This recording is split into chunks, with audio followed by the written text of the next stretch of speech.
un 0% de viabilidad. Prácticamente mueren esas semillas. En cambio, cuando las mando unos 10 centímetros en profundidad, la viabilidad a los 2 años aumenta al 20%. Entonces, ¿qué pasaría si yo todos los años muevo los suelos?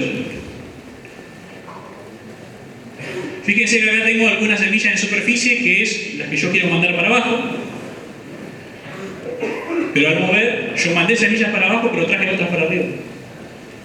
Semillas de la misma especie que son viables. ¿Entienden? O sea, siempre con una misma herramienta, que usemos una misma herramienta, ya sea química, cultural, siempre los seres vivos van a responder adaptándose. Tenemos los cultivos de cobertura, que son una excelente herramienta, por ejemplo, para controlar amarantos o para otros cultivos. Fíjense acá, interferencia física.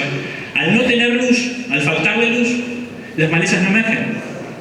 Es un caso, por ejemplo, de amarantos o de yuyo colorado. Esto es lo que pasa en Australia. Tienen muchos problemas con raigras, porque es una actividad, la principal actividad agrícola es la invernal, porque tiene inviernos muy secos. Entonces tienen muchos problemas con raigras. Entonces, ¿qué es lo que hicieron? Impedir la germinación de nuevos individuos hasta impedir la dispersión de las semillas. Entonces pusieron una máquina en la cola de la cosechadora que destruye las semillas. Una de las características del raigras es imitar al trigo, por ejemplo, imita el ciclo, o sea, libera la semilla en el mismo momento que el trigo genera la semilla, entonces se dispersan con la cosecha. Y es lo que se está evitando con esto. Ahora, ¿cuánto tiempo va a pasar para que ese raigras retrase la liberación de semillas, o las anticipe, mejor dicho, a la cosecha? Las tira las semillas antes de que se coseche. Es una cuestión de selección, nada más. Fíjense acá, esta es la forma en que se controla maleza en cultivos de arroz en Asia. Fíjense que es algo muy primitivo. Se controla malezas con la mano. ¿Y cuál sería la mejor manera de adaptarse a ese tipo de control que puede tener una maleza? ¿Cuál puede ser? Si la maleza es igual al cultivo, sería una, ¿no? Que sea igual, que no, la persona que esté sacando las malezas no las pueda individualizar. Es lo que está pasando. Hay especies de Quinocloa oizoides que son iguales al cultivo de arroz, entonces no se la puede diferenciar.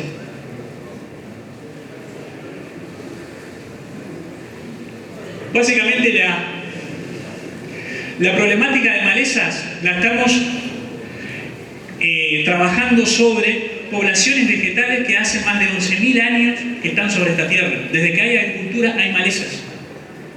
Y constantemente se han adaptado y seleccionado a los nuevos ambientes que nosotros le proponemos. Siempre. Siempre que nosotros querramos usar una herramienta como una solución única, siempre las malezas nos van a responder, o los individuos vivos nos van a responder adaptándose y seleccionándose al nuevo ambiente. Lo que nosotros aspiramos en agricultura es a trabajar como los médicos, si son buenos. El médico, cuando uno va, si tiene algún dolor de cabeza, algún tipo de dolencia, le va a dar algún tipo de remedio, de receta para solucionar ese problema de corto plazo, pero seguramente le va a dar análisis, radiografías, para diagnosticar qué es lo que tiene. Y eso es lo que nosotros tratamos de hacer. Diagnosticar para planificar, para obtener, digamos, resultados, evaluar esos resultados y reflexionar para nuevamente diagnosticar si estoy bien, por un buen camino o no. Vamos a hablar ahora específicamente de una maleza resistente al glifosato como es camisera o rama negra. Ya la declaramos el año pasado como resistente al glifosato. Tenemos dos especies de camisera, por lo menos en la provincia. Hay más especies, pero las más comunes son estas dos. Tenemos Conilla bonariensis, que es la de hoja angosta y que tiene una floración blanca. Puede llegar a medir máximo 1,40 m de altura. Es la que florece primero, florece en octubre.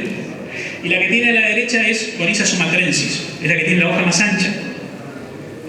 Florece a fines de febrero, principios de, mejor dicho, segunda quincena de febrero, de enero, primera de febrero.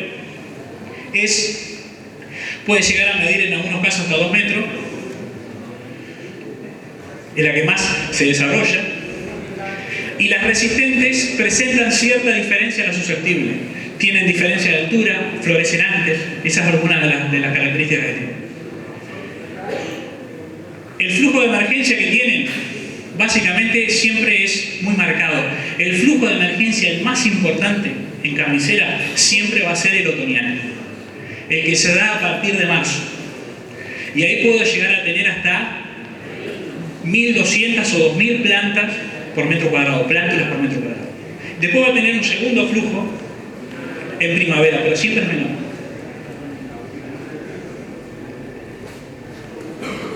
Una de las maneras que tenemos de controlarla es el simple entierro de las semillas. Fíjense que cuando las mandamos a semillas a una profundidad de apenas 1 centímetro, ya la emergencia cae a menos de por debajo del 5%. ¿Por qué? Porque estamos hablando de semillas muy chicas.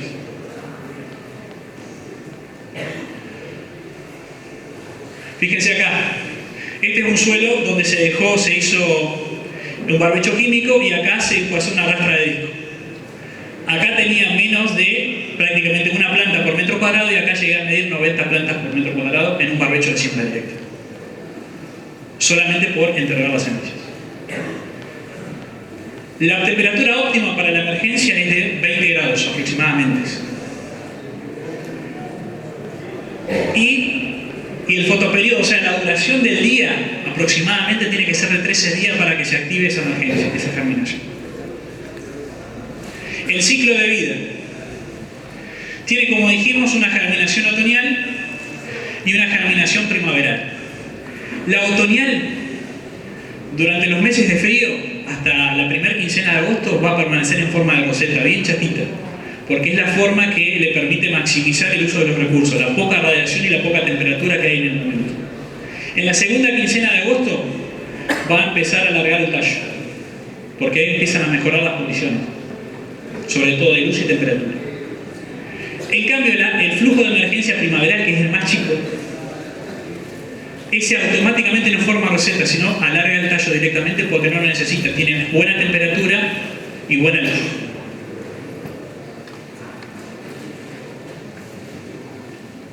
Esta es una emergencia otoñal, esta también es una emergencia otoñal y acá tenemos una emergencia primaveral que fíjense que ya directamente está elongando el tallo, no forma esa roseta. Una de las maneras que tenemos de controlarla sin el uso de herbicidas es con la competencia, lo que nosotros denominamos un cultivo de cobertura. Hemos visto que avena y trigo son muy buenos cultivos de cobertura e impiden la emergencia del primer flujo, porque le hacen competencia por luz. Fíjense acá, rastrojo de trigo. Esto es un rastrojo de trigo, no fue un cultivo de cobertura, fue un buen trigo que dejó un rastrojo de 4.400 kilos por hectárea. Fíjense la diferencia. Este es un testigo, y acá está ya la soja sembrada, y acá lo mismo, acá fue con cebada, que dejó 4.000 kilos. Ahora, como muchas malezas, vemos que la eficacia de control de los herbicidas decae con la altura. Fíjense un tratamiento químico hecho con 2,4-D-mesulfurón en junio, con dicamba y mesulfurón también en junio, y no se ve bien ahí, pero ahí hay plantas de ramanera de unos 30 centímetros que quisimos controlarlas con diclofenaco y el tratamiento falló. ¿Por qué? Porque estaban muy grandes. Entonces, uno de los primeros corolarios que tenemos para controlar maleza es que el tamaño importa, y mucho. Y pongo la foto para que no se dé lugar a la confusión, ¿tá? Otra cosa que se hacía en la agricultura era que estábamos muy esperanzados en que algún químico nos iba a salvar, algún herbicida nos iba a salvar. Entonces, cuando arrancó el problema de esta maleza de ramanera, lo que se hacía muchas veces era se aplicaba glifosato y fallaba. Entonces, ¿qué es lo que hacíamos? Desmalezábamos, cortábamos la maleza y después sembrábamos. Esa es la peor situación, porque una vez que tenés el cultivo sembrado no tenés con qué controlarlo. O hay muy pocas herramientas químicas. Y pasaba de una situación como esta a lo que nosotros le decimos romper la dominancia apical, y básicamente que eso implica que en lugar de tener una sola rama, por así decirlo, tengo 15 o 20 brotes que salen de un mismo punto. Esa planta en candelabro. Entonces, uno de los primeros corolarios que tenemos de esto es: lo que no mata, fortalece.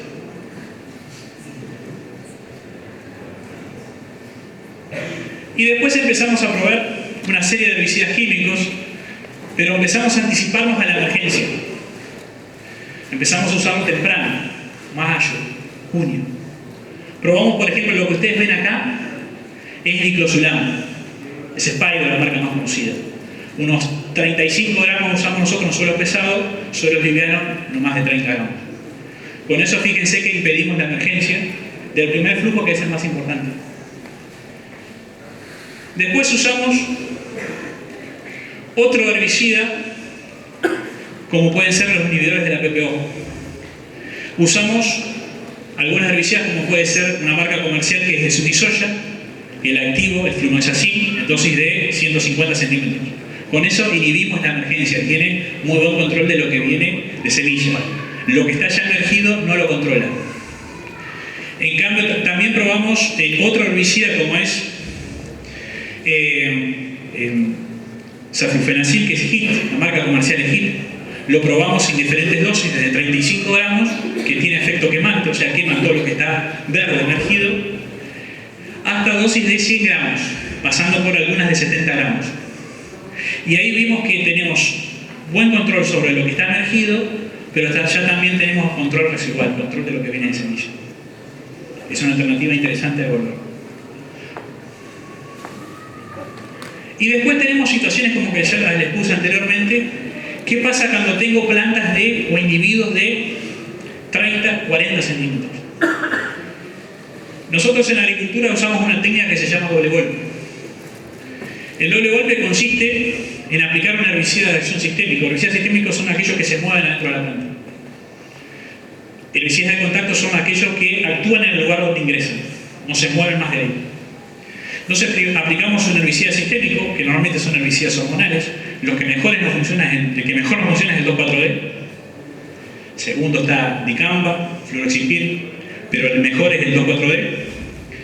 Lo dejamos entrar y que se mueva dentro de la planta, y a la semana quemamos, o sea, con algún herbicida de contacto, algún herbicida de secante, que puede ser paraquat con diurón, puede ser el mismo saflufenacil, el mismo HIT, puede ser también Sunisoya, flumioxazin, entre otros herbicidas. Entonces, ¿qué es lo que hacemos ahí?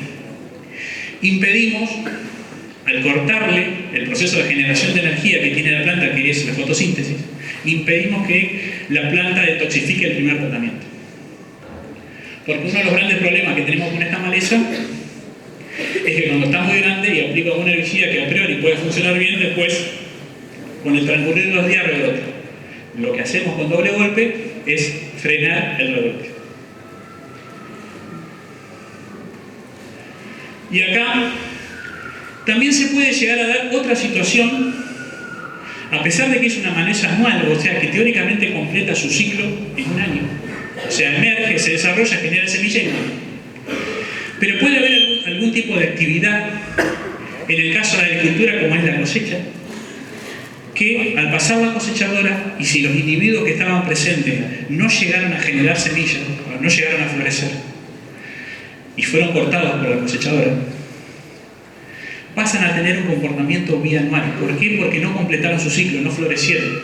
Entonces una maleza que era anual, a impedir su floración, pasa a ser bianual, porque el objetivo de esta especie es dejar descendencia a través de la semilla. Entonces empezamos a tener situaciones como esta. Esta es una planta de rama negra, adentro de un cultivo de soja, que ya está a punto de cosechar. Pasó la cosechadora y dejó este palito. Muchas veces en la agricultura se quiere controlar este palito con algo, porque era en su momento, y sigue siendo en algunos lotes, una maleza, un gran problema. Acá no hay herbicida que valga porque no hay hoja que absorba el herbicida, y si aplica un herbicida que actúa a nivel de suelo, tampoco este palito está teniendo actividad. Entonces tengo que esperar que genere hojas, o el ciclo que va a seguir, digamos, esta maleza que fue cortada por la cosechadora. Este palito va a desarrollar hojas, y después en la primavera siguiente vamos a tener esta planta, que ya más parece Más que una planta de cabecera, parece una planta de alfalfa. Tiene una corona de unos 5 o 10 centímetros de diámetro y una profundidad de raíces de unos 20 centímetros. Y 15, 18, 20 rebrotes sobre la superficie. Para estas situaciones, para plantas muy pasadas de tamaño, o cuando se dio esta situación de sobrevivientes o individuos que sobrevivieron, los vengo arrastrando del año anterior, es lo que nosotros aconsejamos el uso de doble golpe. Cuando se da esta situación, por ejemplo, acá se usó glifosato, en una parte glifosato más atracina y glifosato más flumexacin. Tanto atracina como flumexacin, los dos herbicidas inhiben la emergencia de la maleza, pero no controlan las plantas emergidas. Y acá estos puntitos verdes que alcanzan a ver ahí, son plantas sobrevivientes del año anterior. Entonces, es en esta situación donde nosotros recomendamos el uso de 2,4-D para controlar estas plantas que sobrevivieron a la aplicación de este herbicida. Acá lo que está el doble golpe, fíjense. Acá probamos doble golpe con 2,4-D y a los 7-10 días usamos saflufenacil, o sea, HIT. Acá usamos Spider, diclosulam, más saflufenacil. 2,4-D más cerillo, que es una mezcla de paraquat con dirón, que también es un desecante, y diclosulam con cerillo. No sé si se alcanza a ver bien atrás, pero la mejor experiencia siempre la tuvimos con los herbicidas hormonales, en el caso de Julio. Y darle 2,4-D fue el que mejor nos funcionó. En un segundo lugar está el diclofenac. Con diclosulam los controles no fueron muy eficaces. Y también hicimos un doble golpe cultural. Yo le dije que lo que tenía que impedir era la fotosíntesis, que es la forma en la cual la maleza obtiene la energía para detoxificar el primer pulmón. Que lo podía hacer con un desecante, pero también lo puedo hacer con un desmalezado. O sea, al cortarle toda la parte verde, estoy haciendo el mismo trabajo. Y tuvimos muy buenos resultados nuevamente cuando aplicamos 2,4-D en el primer caso y se pasó a los 7 días la desmalezada. ¿Sí? Impedimos la rotación.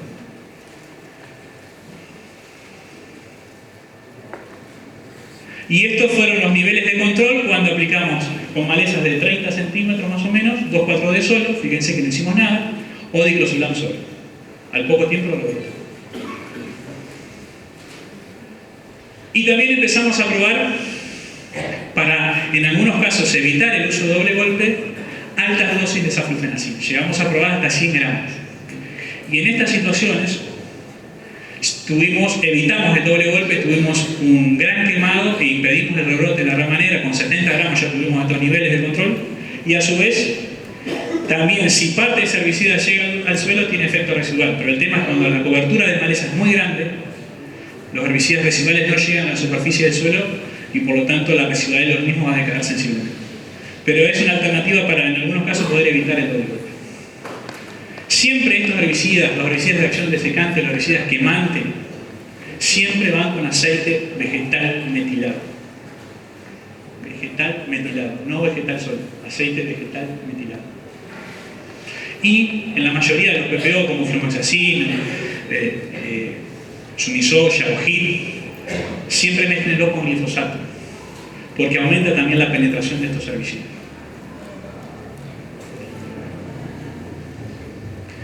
Vamos a hablar ahora de una maleza tolerante, como puede ser en el caso de Comelina o Santa Lucía, esa flor violeta.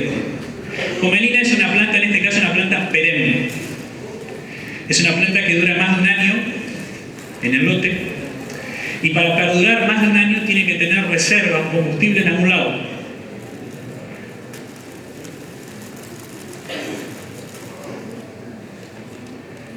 Y esta maleza lo tiene abajo.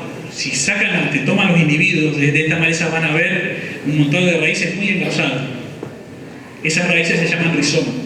Y es la fuente de reserva que tiene la maleza, por ejemplo, para soportar el invierno. Porque el invierno con las heladas le va a quemar toda la parte verde y en primavera va a recurrir a la energía que tiene esos rizomas para rebrotar.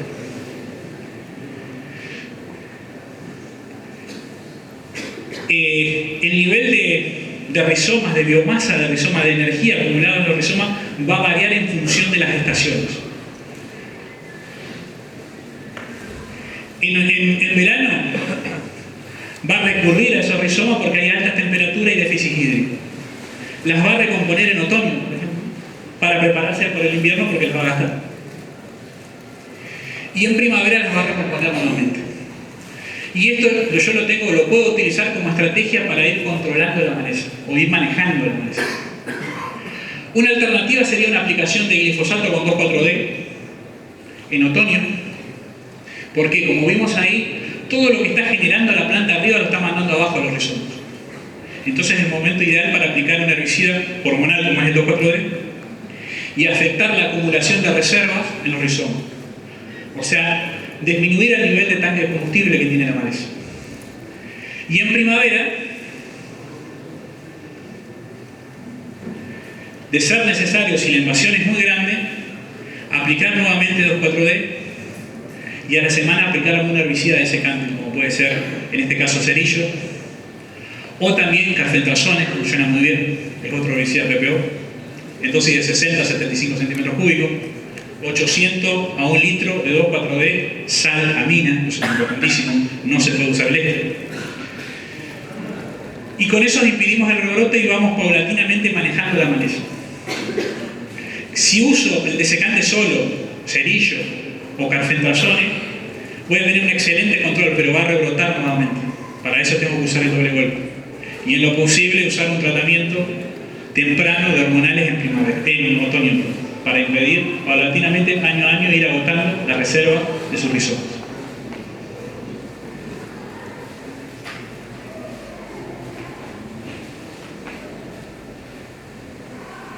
Vamos para ir ya finalizando lo que es hablar un poco de cloris o tricloris. Son entre tricloris y tricloris son alrededor de 19 especies que tenemos a nivel país.